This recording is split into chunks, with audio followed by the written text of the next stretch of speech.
Hej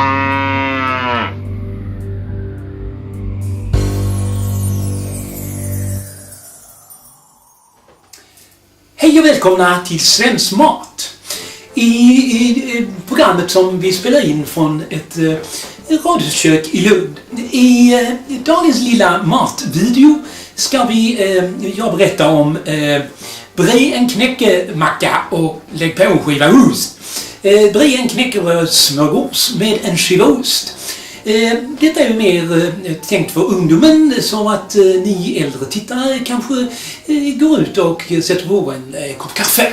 Under tiden har jag förberett ingredienserna eller delarna i detta knäckebrödsbredande och ostpålägg.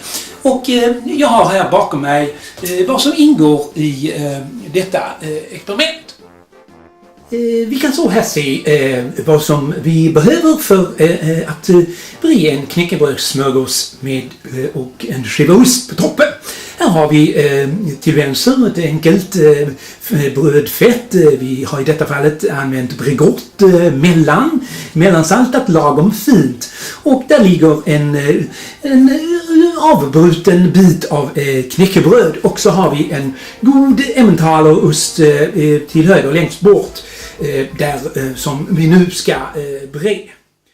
Jag ska nu bre smörgåsen och visa på olika sätt hur man kan använda smöret på denna knäckebrödsskiva.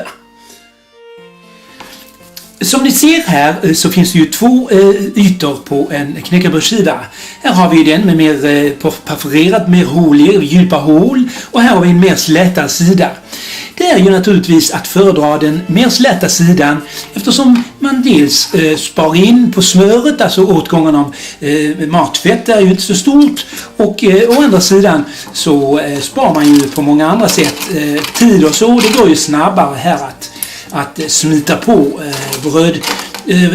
brödfettet på denna, inte på den baksidan som vi säger här.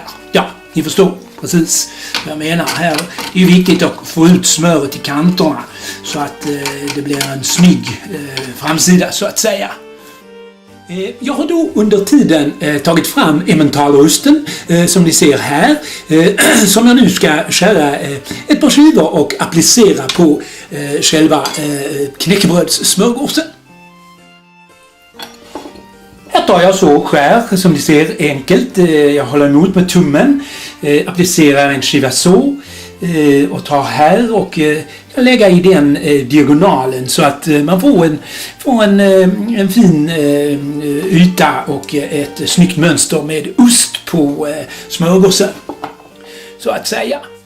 Vi kan så här se resultatet på denna vackra, lite prickiga tallrik där osten ligger i en vacker formation på knäckebrödssmörgåsen. Där såg vi så en enkel knäckebrödssmörgås.